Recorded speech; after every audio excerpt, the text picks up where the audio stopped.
Congruence means exactly the same shape and exactly the same size. All congruent triangles are also similar triangles, but the zoom factor or the scale factor or the dilation factor is only 1. So congruent triangles are literally a copied and pasted version of themselves.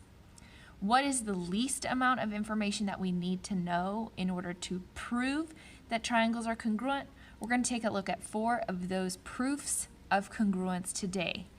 Side, side, side congruency, side, side congruence, angle, congruence, and angle, side congruence. I'm going to try to go through this video quickly, so if you need to repeat or go back, that's totally fine, but for those of you that don't want to go through a super long video to get the main information, hopefully this will help. Our first 2 triangles have side, side, side. What does side, side, side look like? All 3 sides are given, and all 3 sides have a pair, another side on the other triangle that is also congruent. So here we have this side is 8, this side is 8. So you could put something like 8 over 8 is equal to 1. The sides are not only proportional, they have the ratio of 1. 10 over 10 is 1. 5 over 5 is 1. That's what congruent triangles have. The ratios of the sides is always 1. So now we're going to write a congruent statement. I'm going to say GPS congruent to triangle, and I went from the teal side to the purple side, so RFK. When triangles are congruent, the angles are congruent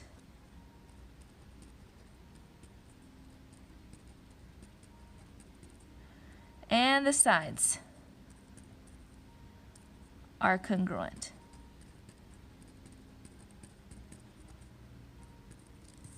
All right, side, angle, side, what does it look like? 2 consecutive sides, or sides that are in a row, they touch each other, with the included angle, the angle in between those 2 sides. So side, angle, side is also a proof of similarity, so you are somewhat familiar with this, where we would have this teal side is 12, goes with this teal side, which is also 12. 7 and 7. And then the 62-degree angle is exactly in between the orange and the teal side. It touches both of them. The congruency statement, I'll say STU. Congruent to triangle. Okay, I did STU, I did orange and then unmarked side, so YWX. When triangles are congruent, the angles are the same or congruent, and the sides are also the same, congruent. Angle, side, angle is, what does it look like? The 2 angles, there are 2 angles with the included side, the side in between those angles, and that side touches both of those angles. Okay, so we would have this 72-degree angle, this 72-degree angle, 23-degree angle, 23-degree angle, and the side that connects the orange and the purple angle is 11. The side that connects the orange and purple angle is also 11 over here. That's what that looks like. Angle, side, angle. The side is in between those 2 angles, touches both of those angles, and that is angle, side, angle. The congruent statement, we could say QTP, triangle QTP is congruent to, and we went along the side that we're really highlighting, the teal side, to the blank side that touches the 23-degree angle. So we would go from the 72-degree angle to the 23-degree angle to the blank angle.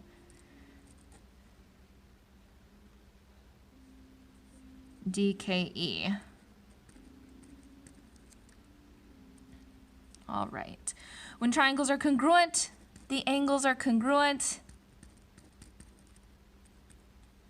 and the sides are congruent. Seeing a pattern here? Yes, we are. Angle, angle, side. What does that look like? Well, two consecutive angles or angles that are in a row with a side that only touches one of those angles. Okay, so this one, the side touched both of the angles. This time, the side only touches one of them. So we have our 65-degree angles. We have our 75-degree angles. And then we have this pink side that only touches the 75-degree angle. Only touches the 75-degree angle. All right. Write a congruent statement. CAB, triangle CAB is congruent. I started at the orange angle to the purple to the blank. So the same goes for this one, ZYX, triangle ZYX. When triangles are congruent, the angles are congruent and the sides are also congruent, equal in measure. Let's make flowcharts based on the triangles from the front of this paper.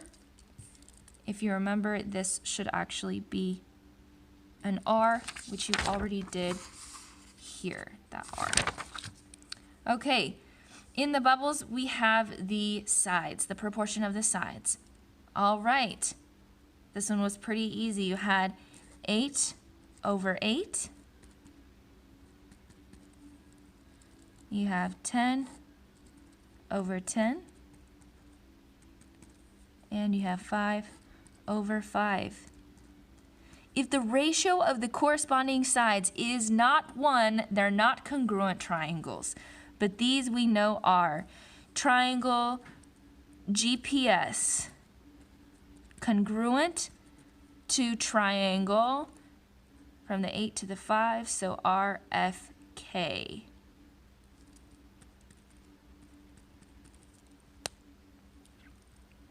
And this was side, side, side congruence.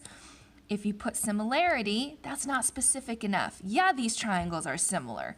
The ratio of their sides is 1. But I need to know that they're not only similar, but they're congruent. Okay, so this is proving to me or anyone who reads this that these triangles are indeed the exact same shape and the exact same size.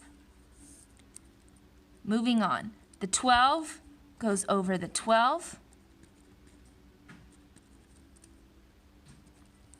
The angle is between the two sides, so I'm going to put it between here on the flow chart.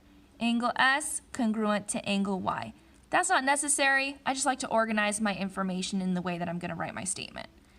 7 goes over 7. That is also 1. I have two sides and the angle that touches both of them. That is side, angle, side, congruence. Triangle STU is congruent to triangle YWX.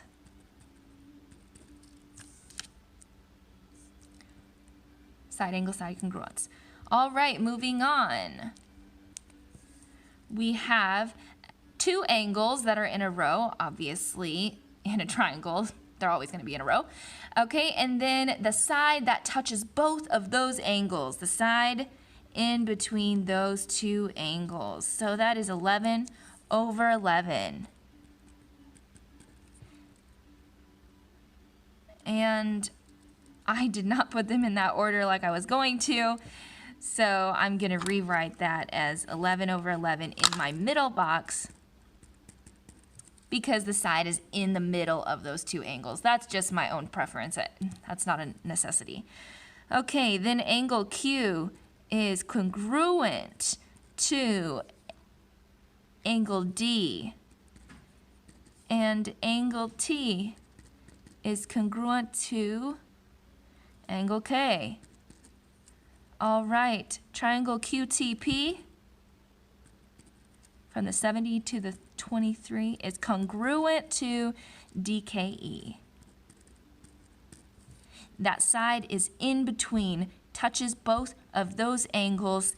It must be in between the two A's that I write here, A, S, A, congruence. And finally, we have two angles and a side that only touches one of those angles. All right, we have angle C is congruent to angle Z. Angle A is congruent to angle Y. And 10 over 10 is 1. The side only touches the 75-degree angle. It does not touch the 65-degree angle. Now you could also argue that, hey, we know what angle B and angle X equal. So you really could fill that in and then use angle side angle. And that is acceptable. But it's also more work. So why not make your life easy and know that angle side, where the side only touches one of the A's, one of the angles, angle side congruence is a legitimate proof of congruence. And our congruent statement would be triangle CAB congruent to ZYX. Triangle ZYX.